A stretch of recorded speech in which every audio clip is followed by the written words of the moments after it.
বালি বিধানসভা কেন্দ্রে ডনবক্স ও লিলুয়া সোহনলাল বিদ্যালয় মেশিন খারাপ হওয়ার জন্য ভোটাররা উত্তেজিত হয়ে পড়ে। কেন্দ্রীয় বাহিনী লাঠিচার্জ করে। জখম ভোটার। এই ঘটনায় দুজনকে আটক করা হয়। ঘটনাস্থলে বিশাল পুলিশ বাহিনী। হাওড়া 152, 153, 154 নম্বর বুথে গণ্ডগোল।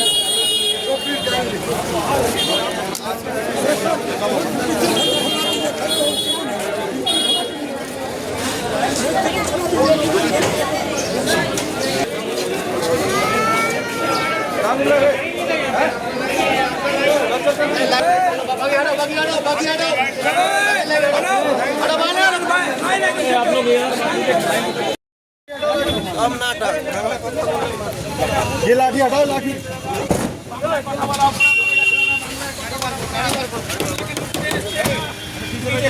बांग्लादेश